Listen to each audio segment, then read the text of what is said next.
सवाल रहते हैं कि लड़कियों को बैड बॉयज क्यों पसंद आते हैं, I love you, अंजना। ये नहीं हो पाएगा। क्यों?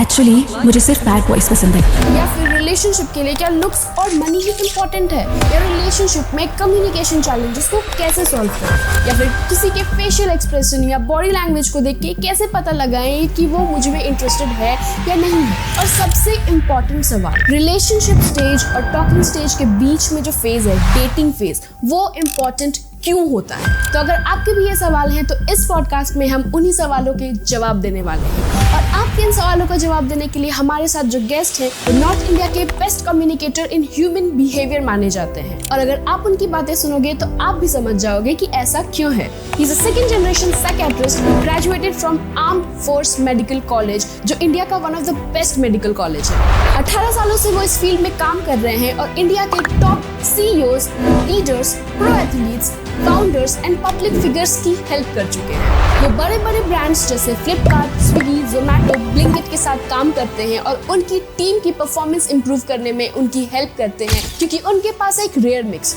न्यूरोसाइंस की डेप्थ और ह्यूमन बिहेवियर की simplicity. So get ready for a super deep and relatable conversation. Let's welcome Dr. Satyan Sharma. Hi Doc, how are you? I'm good, Riju. Thank you for having me here. So, इस podcast का objective है for our audience to know कि women की psychology क्या है when they are choosing कि उनको किनको डेट करना है, उनको किनको पसंद करना है, क्या चेकलिस्ट्स होती है उनकी। So what goes behind their mind, क्या चीजें होती हैं, क्या एक्शंस होते हैं, बिहेवियर्स होते हैं जो वो नोटिस करते हैं। From that to what they expect in different stages of relationship, approaching, talking, dating, and then relationship, and at last what and how relationships work and fail and everything. Right. So this is the objective of our podcast. And सबसे major complaint जो मेरी audience मेरे से करती है, या when they rant, they talk about, इसकी लड़कियों को रेड फ्लैग्स पसंद है, लड़कियों को nice guy, they don't like nice guy. उनको वही पसंद है जो उनके लिए थ्रेट है, जो उनको अनकंफर्टेबल भी फील कराते हैं, थ्रेटेन, टॉक्सिक हैं। तो ऐसा क्यों होता है? Why are women attracted to toxic men? Okay, let's break it down into two parts. जो रिलेशनशिप सीकिंग का बिहेवियर है वो मोस्टली एक इमोशनल चॉइस होती है। It's not a rational decision. आप एक्सप्लेन नहीं कर पाओगे कि मुझे ये वाला एक्टर क्यों पसंद है। हाँ, इन रेट्रोस्पेक्ट जब आप एक बार उनको पसंद करना शुरू कर दोगे तब आप फिर उसके कारण ढूंढोगे और बाकी लोगों को बताओगे। और जरूरी नहीं कि वही कारण हो जो आपको लगता है कि कारण है। Let's go back to evolutionary biology. तो ये दो सेक्सेस हैं, मेल एंड फीमेल, और बायोलॉजी के अंदर हर स्पीसीज का एक ही ऑब्जेक्टिव होता है कि अगली स्पीसीज की अपनी अगली ऑफस्प्रिंग को अपनी अगली जनरेशन के अंदर अपने जीन्स पास आउट करना, राइट। और जो हम जानते हैं डार्विनियन थ्योरीज से कि the objective is survival of the fittest, कि जो जितना ज्यादा अपने एनवायरनमेंट के अंदर फिट रहेगा उतना ही वो डिजायरेबल होगा, राइट। सो बहुत बार जो चीज हम अट्रैक्शन के अंदर देखते हैं, specially, and it's true for both sexes actually, both genders, men and women, they look for physical attractiveness. Physical attractiveness को अगर हम ब्रेक डाउन करें तो it comes down to overall robustness, fitness कितना है, ठीक है। विमेन के अंदर the size of the hip and the waist to hip ratio, because what it indicates is के अगर हिप्स का साइज बड़ा होगा तो चाइल्ड बियरिंग में आसानी होगी, राइट। और ये एक बायोलॉजिकल फैक्ट है, आपको डॉक्टर्स भी बता देंगे जो गायनेकोलॉजी में काम करते हैं, कि जितना स्पेस ज्यादा होता है उतना बच्चे का पनपना और उसके अंदर हेल्दी तरीके से ग्रो होना आसान हो जाता है।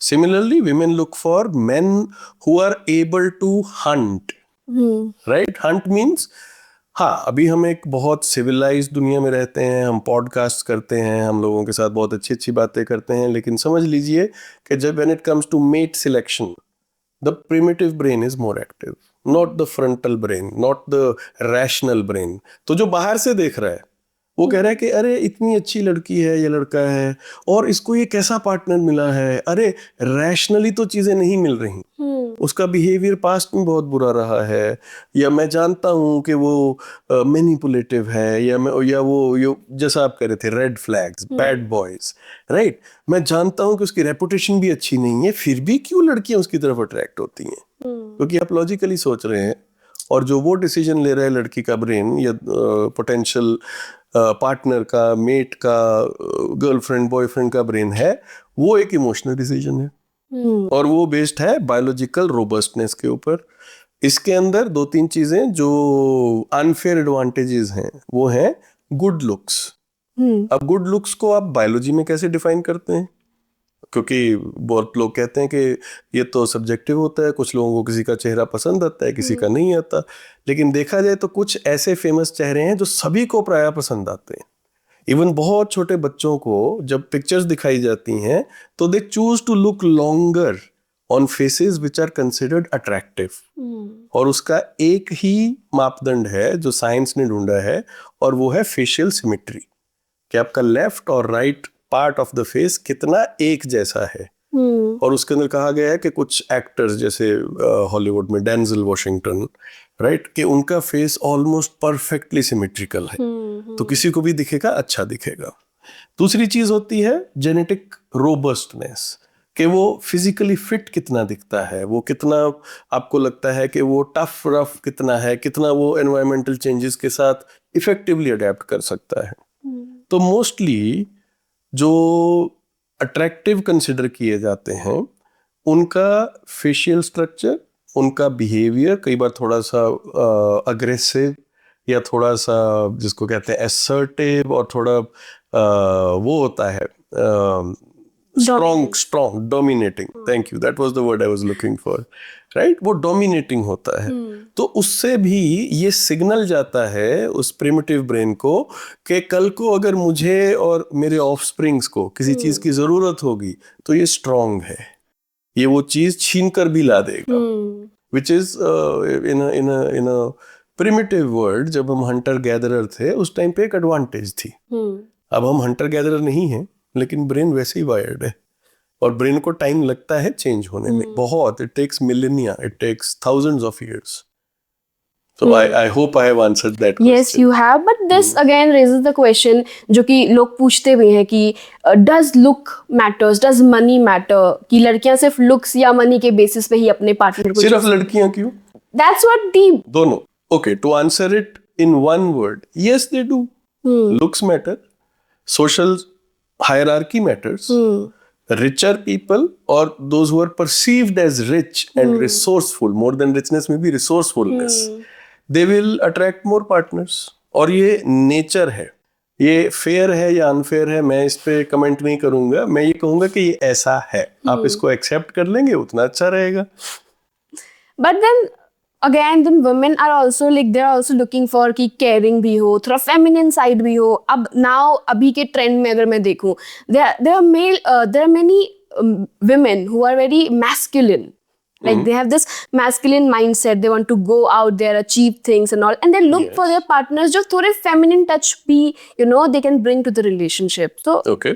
why is that? Is this shift happening? Why are women becoming more masculine, and why they're expecting their men to be more feminine? Fantastic. I think the answer lies in the last 100 years. पिछले 100 साल से पहले humanity जो थी, it was living in an age of scarcity. हर एक चीज कम थी। लेकिन अभी आप देखेंगे तो ज्यादातर डेवलप्ड कंट्रीज के अंदर obesity is a problem health में, है ना, which is a problem of plenty. ज्यादा मिल रहा है जो आपके पास जितना होना चाहिए। आप ऐसा कोई खतरा नहीं है किसी सिविलाइज्ड कंट्री में कि आप because of a lack of nutrition मर जाएंगे। आज से 100 साल पहले ऐसा होता था। इनफैक्ट इंडिया की इंडिपेंडेंस से जस्ट पहले एक बहुत भयंकर बंगाल फेमिन हुआ था जिसके अंदर काफी लॉस ऑफ लाइफ हुआ था। और उस टाइम पे जो एक्सपेक्टेड एज थी at the time of our independence was shockingly very low. If I remember correctly, I think it was somewhere around 28 years or 38 years, one of those, I'm not able to recollect, but shockingly low, जो आज 70-75 साल की हो गई है, right? So that shift has happened. तो आज आप थोड़ा सा लॉन्ग टर्म सोचते हैं कि सिर्फ अट्रैक्टिवनेस नहीं, अगर मैं लॉजिकली सोचूं तो मुझे ये चीजें भी चाहिए.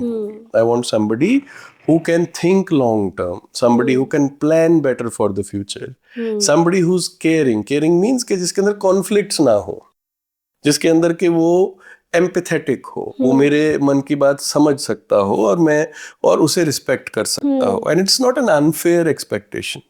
ये ठीक है और ये चेंजिंग टाइम्स का एक साइन है. और मुझे लगता है कि अब वो हालांकि इनिशियल अट्रैक्शन में इतना उसका रोल नहीं है, लेकिन ये क्वालिटीज लॉन्ग टर्म के अंदर एक्चुअली ज्यादा अच्छी रहती हैं for the strength of a relationship. तो आपने इनिशियल अट्रैक्शन की बात की. Approaching when men are approaching women, ठीक है, सबसे बड़ा चैलेंज आता है that they are very afraid कि दे विल गेट रिजेक्टेड. क्योंकि हमारी सोसाइटी के अंदर कोई भी, हमने कहीं भी एक जो कोर्टशिप रिचुअल या कोई अब देखिए उस एज के अंदर जब आप यंग एडोलेसेंट, यंग एडल्ट बन रहे होते हैं, राइट, उस टाइम पे हमारी सोसाइटी में और प्रेशर्स और प्रायोरिटीज बहुत ज्यादा होती हैं. उसी टाइम पे आपको अपना करियर भी बनाना है, आपको अपनी स्ट्रीम चूज करनी है जिसके अंदर आप अपनी पढ़ाई करेंगे या आप कोई स्किल सीखेंगे या कोई वोकेशनल ट्रेनिंग लेंगे. और उसी टाइम पे आपके हार्मोन्स जो हैं वो भी एक्टिवेट हो रहे होते हैं, राइट. तो उसमें क्या होता है कि जो एक नेचुरल वे था, देखिए आज से 400-500 साल पहले आपको करियर चॉइस नहीं करना होता था. You used to live the way you used to live, और लाइफ चांस के साथ और किस्मत के हिसाब से या जो भी उस टाइम अवेलेबल रिसोर्सेज थे उसके हिसाब से चलती थी. आप प्लान कर ही नहीं सकते थे क्योंकि रिसोर्सेज ही बहुत कम होते थे. Your job was to survive and get whatever you can in whatever way. आजकल लाइफ बहुत ज्यादा ऑर्गेनाइज्ड हो गई है, तो ये जो चेंजेस आ रहे हैं ये इसी कारण से आ रहे हैं. Okay. And when we talk about कि how do men understand women, ये सबसे बड़ा, लड़कों को समझ ही नहीं आता कि लड़कियों को समझे कैसे, ये सबसे बड़ा चैलेंज है. तो आई पर्सनली फील कि girls in general come with a lot of baggage. I mean, both of the genders come with baggage, but talking about girls, they come a lot. Baggage से पहले मैं कहूँगा उनको पता ही नहीं है कि how they are expected to behave. अगर आप सोचें कि लड़का लड़की कैसे मिलते हैं और कैसे उनका पहला इंटरेक्शन होता है, तो उसके अंदर सोसाइटी में तो सिर्फ एक अरेंज्ड मैरिज का ही सिस्टम था. हाँ. राइट. थोड़ा सा मैरिज से पहले ऑपोजिट जेंडर के साथ इंटरेक्ट करना वाज नॉट वेलकम. उसको अच्छी नजर से नहीं देखा जाता था. और जो हम एग्जांपल्स देखते भी थे वो बहुत ही, मैं कहता हूं कि नेगेटिव और पुअर एग्जांपल्स थे. अगर आप बॉलीवुड देखें तो नॉर्मली आप देखेंगे कि लड़के लड़कियों को छेड़ते हुए पहला इंटरेक्शन करते हैं, विच इज नॉट हेल्दी. और वो एक गलत इमेज हमारे यूथ के दिमाग में जाती है कि अच्छा ऐसे करना होता है. अब वो नेचुरल अर्ज है, तरीका हमें कोई मालूम नहीं है, कोई भी अच्छी एग्जाम्पल सामने नहीं है, नेगेटिव एग्जाम्पल्स बहुत है. तो वो वही वाला तरीका अपनाने की कोशिश करते हैं. तो मैं ये कहूंगा, बिफोर ट्राइंग टू अंडरस्टैंड के what women want, start with understanding how does your brain operate. आपकी नीड्स क्या है, और उसके अंदर जो सोसाइटी और जो आपके आसपास पॉपुलर कल्चर और जो बाकी चीजें हैं उसको थोड़ा ज्यादा अवेयरनेस के साथ कंज्यूम करना शुरू करें. उसके अंदर समझने की कोशिश करें कि ये क्या दिखाया जा रहा है और क्या हमको इससे सीखना है, या are there better ways of learning. So reading is a better way. Reading के अंदर, बट उसके अंदर again the skew happens in the other direction. अगर आप देखें, और मैं बहुत फ्रैंकली बात करूंगा, तो most boys get their understanding of relationship through pornography, and most women started getting their understanding of relationships through romantic novels like mills and Boons, जो एक टाइम पे बहुत फेमस था, अभी मुझे नहीं पता कितना है, but that appeals to women, जिसके अंदर एक अनरियलिस्टिक पिक्चर अगेन क्रिएट की जाती है. दोनों अनरियलिस्टिक, अलग अलग तरीके से, and they skew reality for both sexes, both genders, कि भाई ये एक्सपेक्टेड तो ऐसे होना चाहिए ना, क्योंकि हमने तो वही देखा है. तो आपको थोड़ा सा अपना बेस वाइडन करना पड़ेगा नॉलेज का, कि डिजायरेबल क्या है, राइट? अभी with the coming in of dating apps and lots of other I would say technology based solutions, ये चीजें और चेंज हो रही हैं और बहुत रैपिडली चेंज हो रही हैं।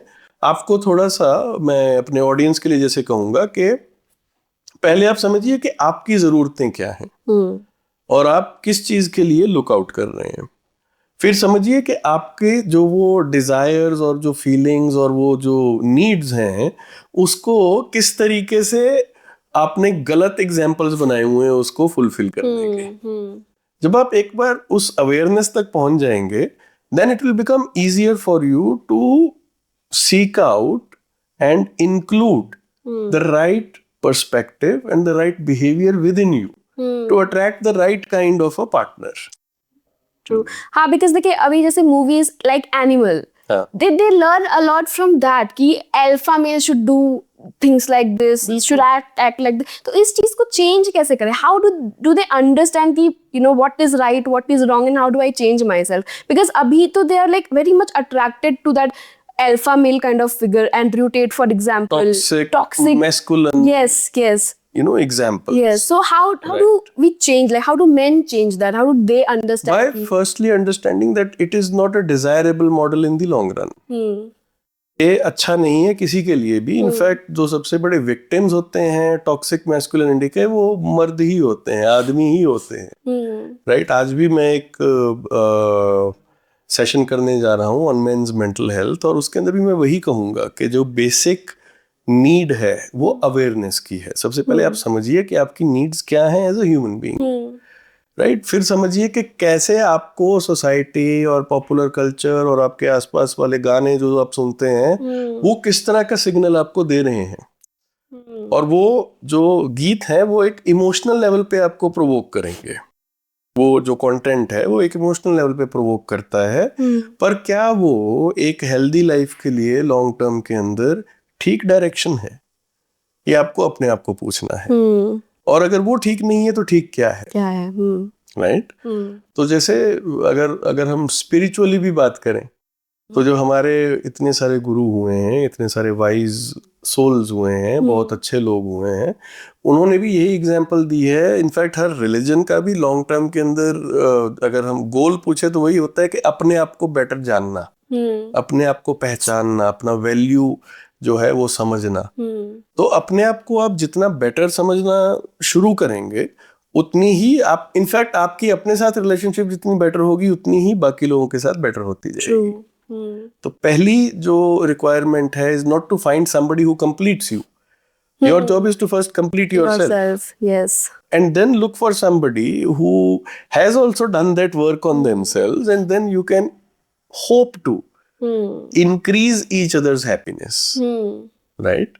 Expectation से happiness नहीं बढ़ती, उल्टा कम हो जाती है, राइट? तो ये मेरे एक दोस्त हैं, उनका एक कोटेशन है, बहुत बार उनसे परमिशन लेके यूज करता हूँ। सिद्धार्थ है मेरे एक दोस्त हैं, ही इज अ राइटर। तो उन्होंने ये मुझसे कहा था कुछ साल पहले, और मैं आज भी इसको मानता हूँ कि ये एक अच्छा गोल है ह्यूमैनिटी के लिए, कि आप इररिस्पेक्टिव ऑफ जेंडर, आप लड़का हैं या लड़की हैं, आपके दो गोल्स होने चाहिए लाइफ में।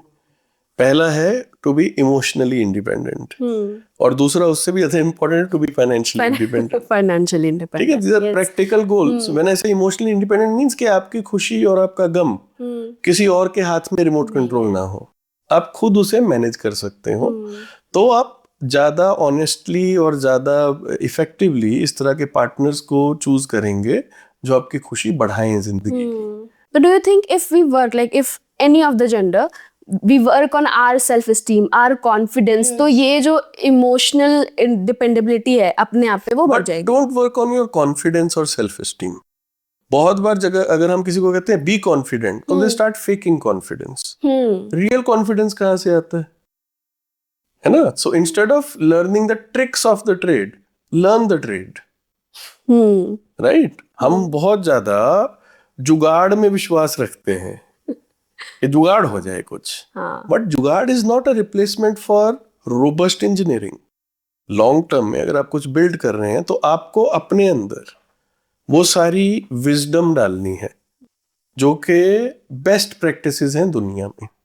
जो कि बहुत सक्सेसफुल और अच्छे लोग करते हैं, जो कि इस दुनिया को एक बेटर जगह बनाता है सबके लिए।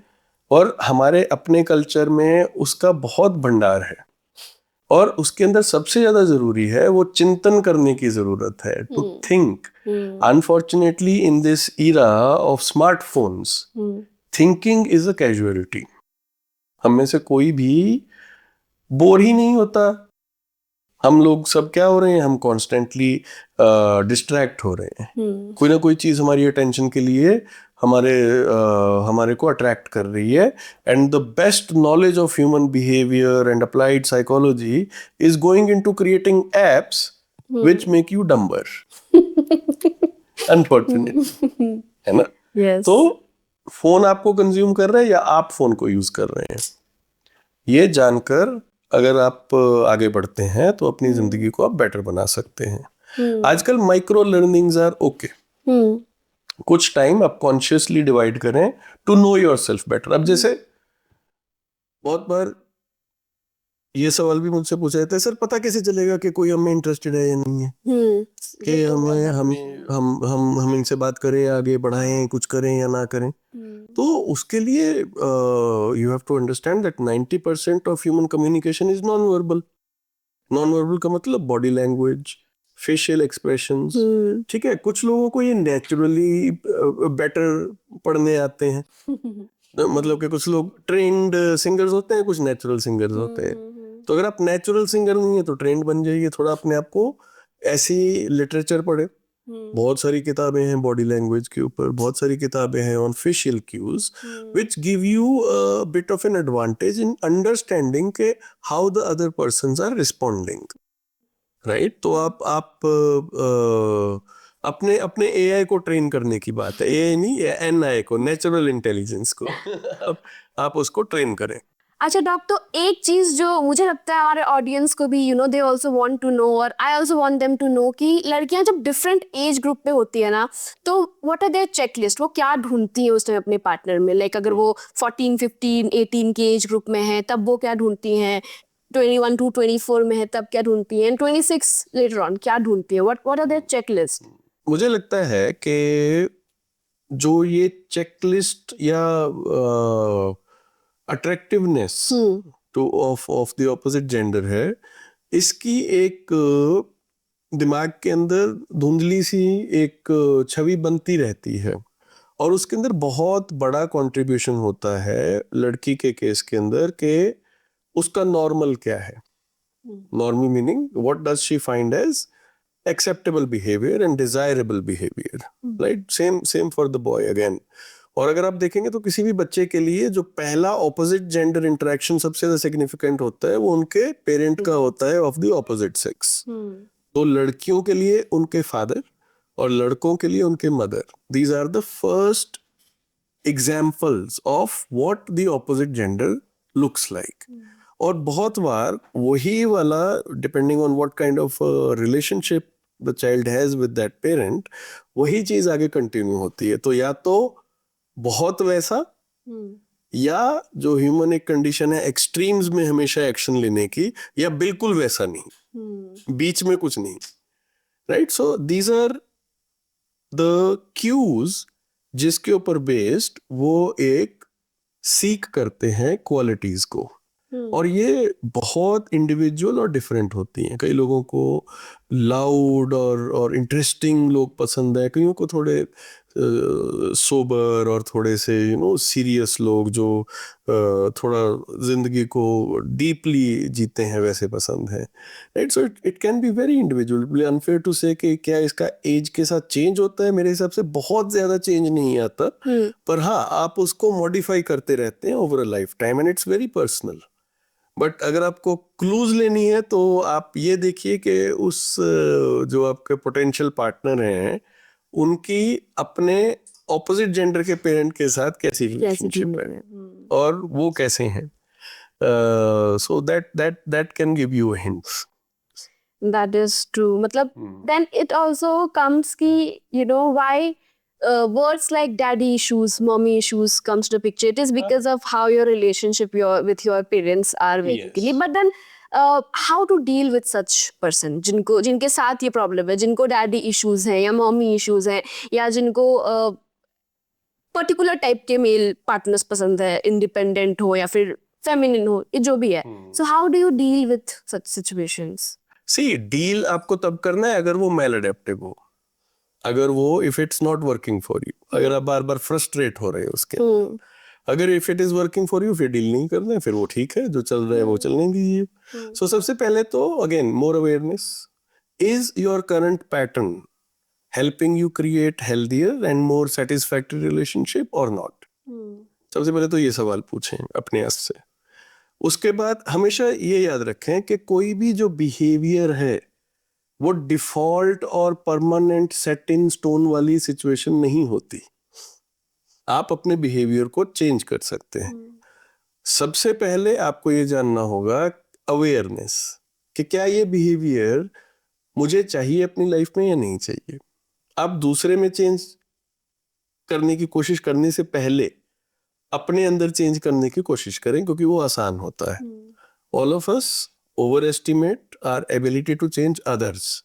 और आप देखेंगे ज्यादातर दुनिया के अंदर जो प्रॉब्लम्स बढ़ रही हैं इसीलिए बढ़ रही हैं क्योंकि हम दूसरों को बदलने की कोशिश में लगे हुए हैं, जबकि it is easier to change yourself. So all of us underestimate our ability to change ourselves. तो अगर आपके रिलेशनशिप्स में मैल अडेप्टिव पैटर्न्स बार बार आ रहे हैं तो जरूरत है एक इंट्रोस्पेक्शन की, अपनी लाइफ को एग्जामिन करने की, थोड़ा माइक्रोस्कोप के अंदर रख के ये ढूंढने की कि क्या पैटर्न्स हैं जो चल रहे हैं और उसके अंदर मैं कैसे तंग होता हूँ और मैं अपने इन पैटर्न्स को कैसे चेंज कर सकता हूँ. ये चीज आपके या किसी के भी सबसे ज्यादा काम आएगी. और उसके अंदर आजकल किसी एक्सपर्ट की हेल्प लेना भी बहुत अच्छा आइडिया है. There are people who can help you have better insight into your own behaviour. तो ये आजकल हमारे पास एक फैसिलिटी अवेलेबल है.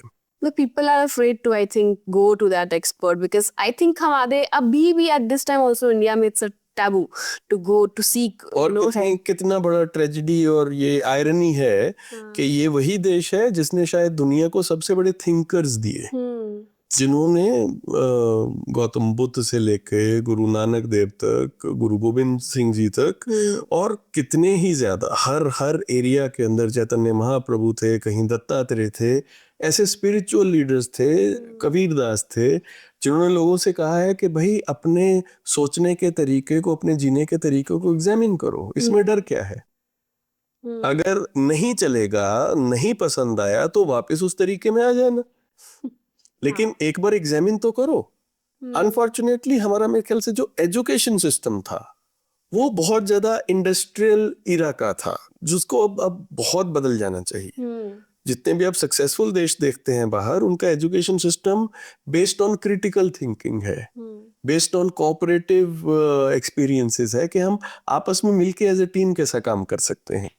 जबकि हमारा एजुकेशन सिस्टम आज भी एक बंधी हुई सोच के ऊपर चलने को रिवॉर्ड करता है.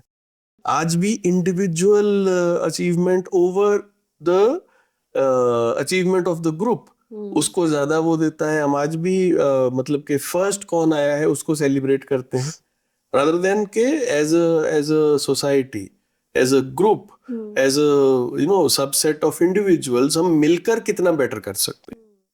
सो कोऑपरेशन सीखनी हमारे लिए अब जरूरी हो गई है. अच्छा, आपने बॉडी लैंग्वेज और फेशियल एक्सप्रेशंस की बात की, तो if a guy want to understand कि क्या ये लड़की मेरे में इंटरेस्टेड है, व्हाट आर द क्यूज, कौन से ऐसे बॉडी लैंग्वेज या फेशियल एक्सप्रेशंस हैं जो एज अ क्यू वो समझ सकते हैं, देखिए कि हाँ ये तो इंटरेस्टेड है मेरे में. ये एक पूरा साइंस है. साइंस जब मैं कहता हूँ तो उसको यूनिवर्सल होना पड़ता है. यूनिवर्सल मतलब कि आप चाहे इंडिया में हो, चाहे आप जापान में हो, चाहे आप किसी ट्राइबल एरिया के अंदर हो, आप देखेंगे कि human facial basic expression same रहते हैं. ये 5 और 6 एक्सप्रेशंस हैं, राइट. इंटरेस्ट अगर होगा तो आंखें बड़ी हो जाएंगी, आप उस चीज को और अच्छे से देखना चाहोगे, राइट. अगर आपको कोई चीज बहुत नापसंद होगी तो उसके अंदर एक डिस्गस्ट का वो आता है, micro expression. Disgust means this is not acceptable, right.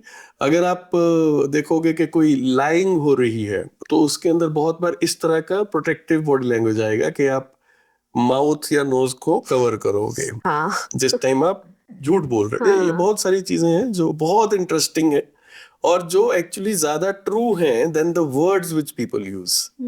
तो अगर आप सीखना चाहते हैं, बहुत सारी किताबें हैं। I can recommend Barbara and Allan Pease की बॉडी लैंग्वेज पे एक बुक है, और भी बहुत अथॉरिटीज हैं। एक एक बहुत इंटरेस्टिंग सीरीज था जिसके अंदर जो एक रियल एक्सपर्ट की लाइफ के ऊपर बनाया गया था, उसका नाम था लाई टू मी। अगर आप ढूंढे, टिम रॉथ आई थिंक उसके अंदर एक्ट किए थे, and he used to run a company which used to specialise in reading body language and micro expressions. तो ये एक बहुत बड़ी साइंस है। बेसिक्स ऐसे होते हैं कि भाई ये क्लोज्ड एक्सप्रेशन है, राइट? तो इसके अंदर आप प्रोटेक्टिव हैं, आप अपने इंटरनल ऑर्गन्स जो कि आपके सबसे ज्यादा वल्नरेबल हैं उनको बचा रहे हैं। तो आप इस टाइम पे शेयर नहीं कर रहे, आप ओपन नहीं है, आप कंफर्टेबल नहीं है। जबकि अगर ऐसी बॉडी लैंग्वेज हो जिसके अंदर के आप लीनिंग फॉरवर्ड हैं, आप इंटरेस्ट से बात कर रहे हैं, ठीक है, तो ये ज्यादा वेलकमिंग है। ये इसके अंदर आप थ्रेटन नहीं फील कर रहे, आप बहुत नेचुरल हैं। अगर आपकी लेग्स भी क्रॉस्ड नहीं है, ठीक है, अगर लेग्स भी ओपन है और हैंड्स भी ओपन है, जितने क्रॉसेस हैं उतने ना हैं, जितनी ओपन और फॉरवर्ड लीनिंग है उतने पॉजिटिव लैंग्वेज है। और एक और बड़ी इंटरेस्टिंग चीज अगर बहुत शॉर्ट में कही जाए तो उसको कहते हैं मिररिंग। कि आप अगर देखेंगे दो लोग, अगर वो एक दूसरे के साथ बहुत एनिमेटेड डिस्कशन में और बहुत अच्छी उनकी आपस में बात हो रही है, तो आप देखेंगे कि वो एक दूसरे के जेस्चर्स भी कॉपी करने लग जाते हैं अनकॉन्शियस, राइट? कि मैंने पानी पिया और उसी के बाद उस इंसान ने भी पिया। So that is the way in which brains interact with each other through our bodies and through our voice. और ये एक बहुत इंटरेस्टिंग साइंस है। इसके ऊपर मतलब एक अपने आप में एक ओशन है, एक समुद्र है, जिसको आप जितना एक्सप्लोर करेंगे उतना आपको मजा आएगा। और इट्स नॉट ऑलवेज वन और two cues, it's a group of cues, right? तो मैं यही कहूंगा कि अगर आपको कंफ्यूजिंग सिग्नल्स मिलते हैं कि अरे बोला तो कुछ और था पर एक्शन कुछ और था, और अगर ये बार बार हो रहा है, तो आप शायद अपनी थोड़ी अंडरस्टैंडिंग ऑफ ह्यूमन लैंग्वेज उसको बेटर करें, which is primarily body language, not the words which we use. Words can lie. अच्छा, एक there is this movie called Shaadi Ke side effects. उसमें there is this dialogue by the female lead where they are talking about that guy, जो बंदा है उसको अपने friends के साथ बाहर जाना है, एंड दिस गर्ल सेज कि देख लो तुम्हें जो ठीक लगे। So what she is trying to say, the dialogue is also that कि मैं ये नहीं चाहती कि तुम जाओ, मैं ये चाहती हूँ कि तुम चाहो कि तुम ना जाओ। मैंने कभी नहीं कहा था कि तुम जाओ, मैंने कहा था कि तुम जाना चाहते हो तो जाओ। There's a difference. अच्छा, तो तुम जाना चाहते हो तो जाओ का मतलब है कि तुम नहीं चाहती कि मैं जाऊं? नहीं। तो फिर क्या मतलब है इसका? इसका मतलब है कि मैं चाहती हूँ कि तुम चाहो कि तुम ना जाओ। What? तुम चाहती हो कि मैं नहीं चाहूं कि तुम क्या चाहो? क्या चाहती हो तुम? So this is, I think this is how women are wired. Like they don't explicitly say. I don't want to just say that women.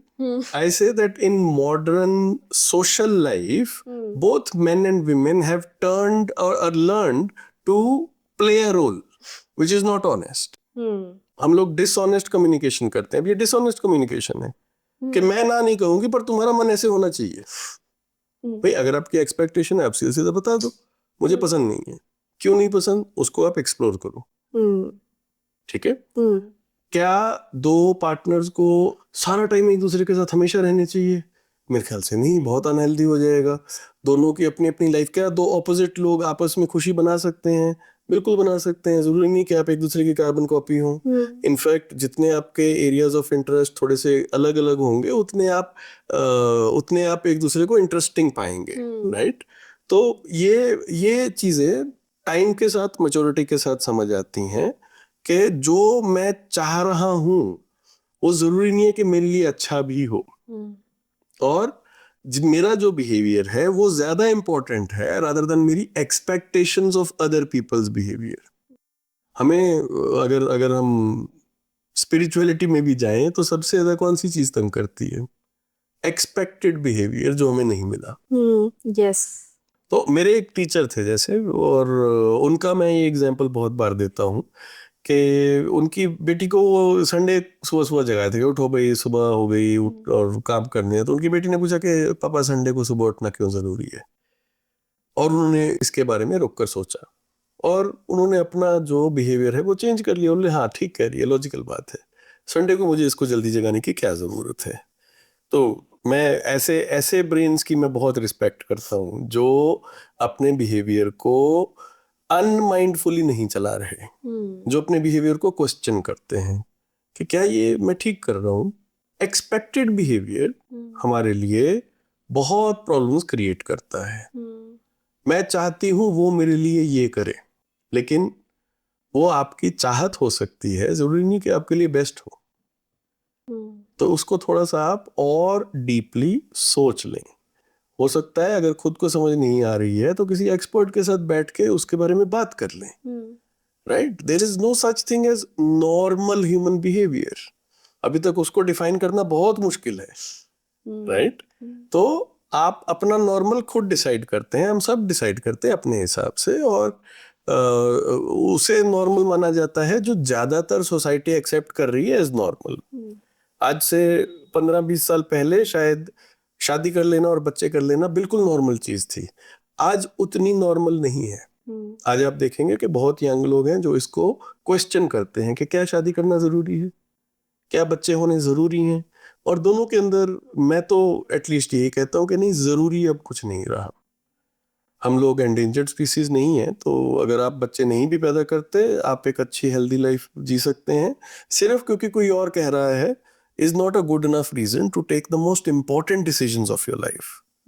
Your decisions should come from your understanding of what is right and what is wrong and what works for you. And it will be different for everybody. It cannot be the same copy-paste formula. यहाँ पे I think communication का भी एक बहुत important role होता है relationships में, तो स्पेशली मतलब I have seen known couples है मेरे that they are struggling with communication, married for 50 years, 30-20 years, still they cannot communicate. Right. Why is Healthy that? communication. Healthy they would fight, they would हंसी मजाक भी name calling हो रही है, हाँ. तुम ऐसे हो, तुम वैसे हो, लेकिन उससे कोई सोल्यूशन नहीं निकलेगा। या जो वर्स्ट काइंड ऑफ कम्युनिकेशन होता है, नो कम्युनिकेशन एट ऑल। अभी कोल्ड वॉर चल रही है, हम तो बात ही नहीं कर रहे। This I have seen like बहुत क्लोजली भी देखा है मैंने कि if one of the other partner is angry, they would like cut off, बिल्कुल दे वोंट टॉक, वो अपने आप ठीक हो जाएगा, but that's not how it works, right? So in the short term it is good कि अगर आपको पता है कि आप किसी इमोशन के अंदर बहुत ज्यादा फंसे हुए हैं, तो उस टाइम पे आप ये कम्युनिकेट अगर आप करना सीख जाएं कि अभी तो मैं बहुत गुस्से में हूं, मैं अभी कोई बात नहीं करना चाहता, मुझे थोड़ा टाइम दो, let me cool my self down, फिर हम लॉजिकली इस पे बात करेंगे। अभी मैं लॉजिकली बात ही नहीं कर सकूंगा।